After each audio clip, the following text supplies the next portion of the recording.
All right, how's it going, guys? Um, First of all, let me address the fact that I'm on a rope, and let me say I am on a rope because what the fuck did you expect? It's fucking cold.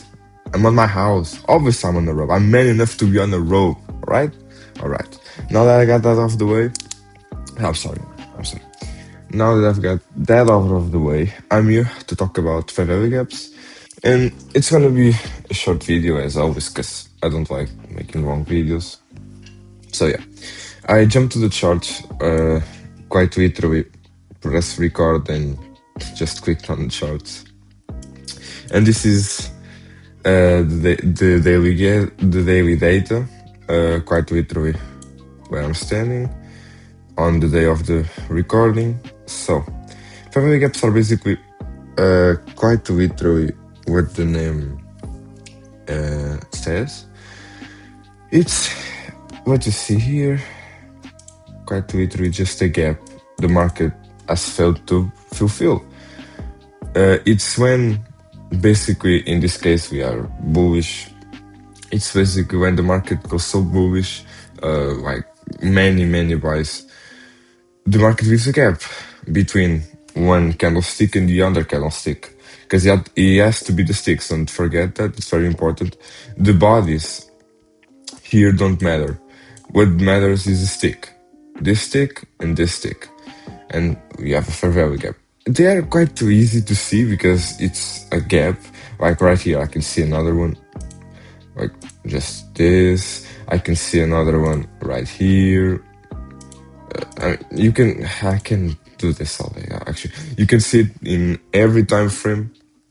Every time frame on the 4 hour, on the daily, on the weekly, on the 1 hour, 15 minutes, and so on and so forth.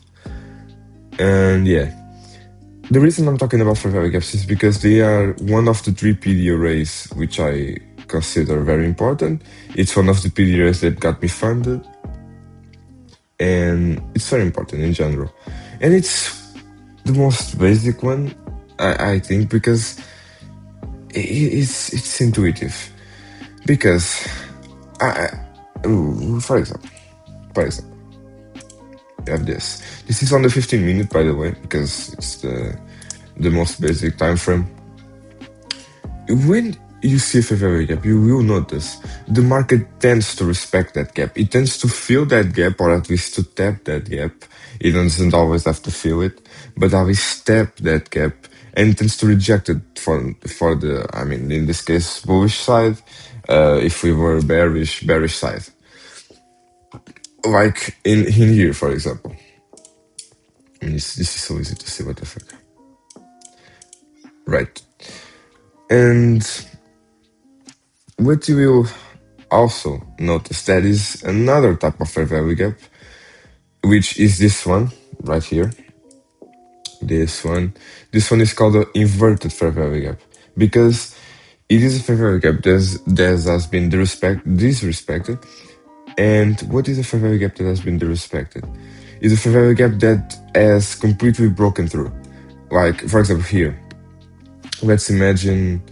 I mean, no, I don't need to imagine anything. It just happened right here. I will just erase this so you can see better. Just one this example. This was a fair value gap for the upside, but it just got broken through. And broken through is when the body of the candle closes below this fair value gap. You see, if this was a stick and the body closed inside, it was still a valid fair value gap. But in this case, it got completely broken through, completely violated, if I may. So when that happens, it becomes an inverted fair value gap. Now this fair value gap, it is an inverted one, and it will work on the bearish side, as it did. It retraced back to it, and it rejected.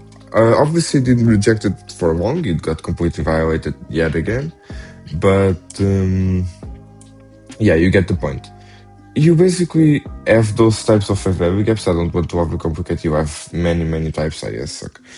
But I basically only use fair value gaps and inverted fair value gaps. And you have the obviously tiny fair value gaps, you have the big ones. Let me tell you right now, Obviously, if it's a very gap which you barely see, it's so tiny, barely even see. It probably isn't a good very gap. You don't need to care about that very much. Obviously, it can work, but not on all cases. And when it's a very big one, the same thing. When it's a very big one, it will usually work. Don't get me wrong, but normally price tends to fill the entire gap, like fulfill the entire gap and then reject, or just completely violate it as it did. But yeah, normally I do prefer the medium ones. The You can see that is impulsive, but not too much and not too tiny.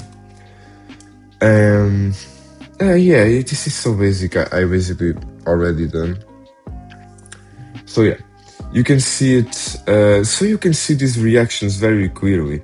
I recommend you to go on FX Replay, on wherever you want. On TradingView, you can go wherever you want. On the 15 minute, just see it for yourself. Even on the 1 minute, I know this sounds crazy, but even on the 1 minute, you can see it very clearly. Obviously, the 1 minute is a lot more volatile, so PDA rates don't matter as much. It's the higher time frame you are, the higher the impact of the PD array, of the fair value gap in this case. Like here, look what I was saying. This was a very big fair value gap on the 4 hour, very big, and it got respected, yes, because it didn't close above with the body. It just formed the wick, but it did get almost respected. It get all filled, and yeah, this was what I was saying. The price tends to do that. But yeah, it's a good for fair cap nonetheless, and it worked. So fair games. Um, and yeah, guys, see it for yourself. It's a very good PD array. Keep in mind though, this PD array, like all other PD arrays, and I will mention that on the other videos as well. They have to be used in high value areas, and high value areas are like when you are on the fair value gap on the daily, when you are on a order block on the daily, when you are on the high or low, when you are, I don't know, just making the manipulation on the daily, when you are reversing the market for the upside, like it is right here. These fair value gaps are very good fair value gaps, and it is shown. So yeah, keep that in mind.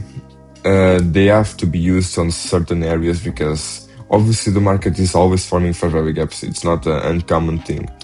But when you are at the range, let's say you are at a range, something like this, you will notice between these ranges there is a lot of fair value gaps, a lot. Even if they are tiny ones, there's a lot. But they always get respect. You don't know where the price is going just because of the fair value gaps, because this isn't a high value area. It just isn't. This one though, this is a high value area. So you probably want to use this fair value gaps instead of the range fair value gap ones.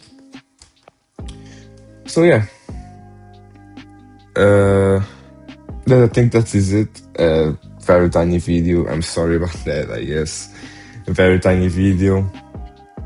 I will just go back to doing my Aikido because god damn it, I have Aikido.